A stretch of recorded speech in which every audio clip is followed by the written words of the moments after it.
Explotación, producción, transporte, refinación, etc.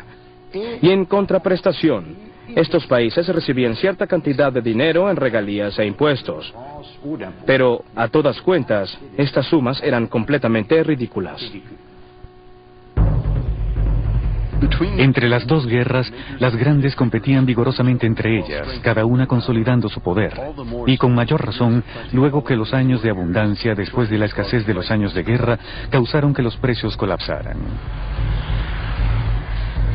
Es en medio de un clima turbulento como este que las 7 grandes más poderosas del mundo, 5 estadounidenses y 2 inglesas, que posteriormente serían llamadas las 7 hermanas, se reunieron en secreto en la atmósfera romántica de un castillo escocés para ponerle fin a esa ruinosa competencia. Las batallas de competencia entre las grandes iban y venían. Creo que ellas eran como, y cito una frase del famoso libro de Anthony Sampson sobre las 7 hermanas, o puede que sea de Gulbenkian. Nada era seguro con estas petroleras internacionales. Eran como gatos. Era difícil saber si estaban peleando o haciendo el amor. En 1928, Henry Detterding reunió a representantes de las grandes en un castillo que arrendó en Escocia, en un lugar llamado Agnacarry, debido a estas intensas luchas por competir en los mercados internacionales y a que existía cierto exceso de producción en la industria petrolera internacional. Al igual que los ministros de la OPEP, luego pudieron haberse reunido bajo circunstancias similares para tratar de regular ese proceso, tratar de impedir que el mercado se saturara de petróleo para que no cayeran demasiado los precios. El verdadero propósito de la reunión de Agnacarry era tratar de controlar la producción. Para estabilizar los precios, el mundo no podía inundarse de petróleo. Así que lo que se propuso y lo que resultó del acuerdo de Agnacarry fue crear un cártel. Básicamente lo que se acordó fue un sistema de cuotas a fin de mantener los precios altos en mercados claves. México lucha contra las grandes.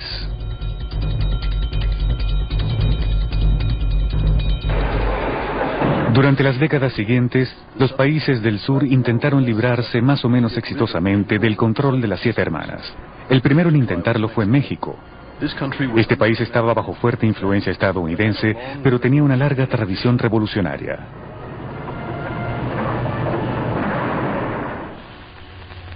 La aventura del petróleo mexicano tuvo un comienzo prometedor. A principios del siglo XX, México, donde los indicios de petróleo eran abundantes, atrajo a muchos buscadores y especuladores, principalmente ingleses y estadounidenses. Es más, el gobierno más moderno de la época quería desarrollar los recursos económicos de su país de igual forma que su vecino del norte. Como estímulo, les ofreció a las compañías petroleras ventajas especiales, como la supresión del impuesto de exportación y la exención parcial del impuesto sobre el capital invertido. Al principio, esta política de puertas abiertas permitió que la producción de petróleo se desarrollara a pasos agigantados, aumentada con el descubrimiento de innumerables yacimientos. Las grandes, que se comportaban como si fueran dueñas del país, tuvieron sus años dorados. La Revolución Mexicana entre 1913 y 1917 cambió drásticamente la relación entre el gobierno y las compañías petroleras que vieron sus privilegios amenazados. La creación de la Confederación de Trabajadores en 1918 y la formación del Sindicato de Trabajadores Petroleros en 1935 modificó de forma importante el balance de poder dentro de las compañías petroleras. En 1936, el sindicato presentó un proyecto de contrato laboral colectivo que preveía un aumento salarial. Las grandes lo rehusaron bajo el pretexto de que no habían generado ganancias. A mediados de 1937 comenzó una huelga general, mientras que una comisión de expertos declaró que las grandes sí habían sido altamente prósperas. El gobierno entonces exigió que se cumplieran las demandas de los trabajadores. Las grandes, sobreestimando sus poderes, se rehusaron. Nuestra contestación es definitivamente no. El 18 de marzo de 1938 se dio un golpe de gracia.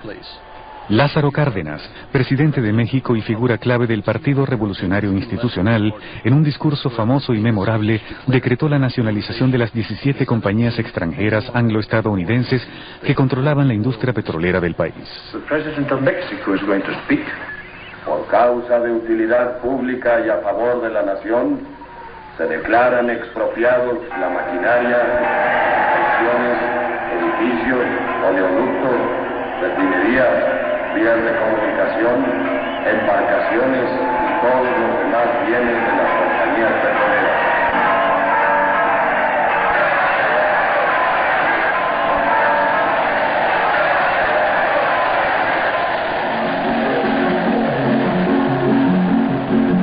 Se fueron ya muy lejos los grandes poderosos y a nuestra linda tierra vinieron a explotar. En un gigantesco gesto de solidaridad, el país entero se movilizó para ayudar a los trabajadores petroleros llevados a la pobreza extrema por la huelga.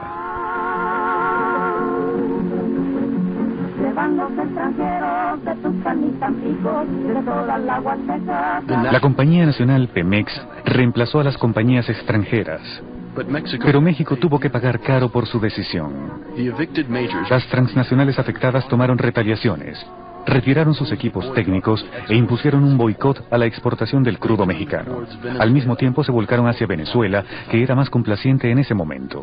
La producción mexicana colapsó y le tomó al país azteca 10 años para recuperar la prosperidad que había perdido. Un océano de petróleo.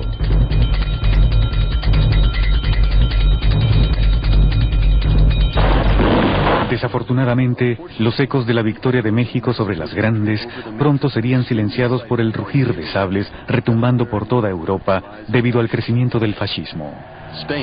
España, devastada por la guerra civil entre 1936 y 1939, se convirtió en su caldo de cultivo, alimentado por la Alemania nazi en particular, que se alió con Franco.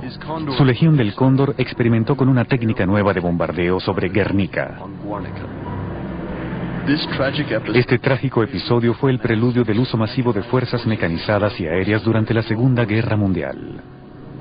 Desde entonces, el dominio de la producción y transporte de petróleo había sido el elemento clave para la victoria.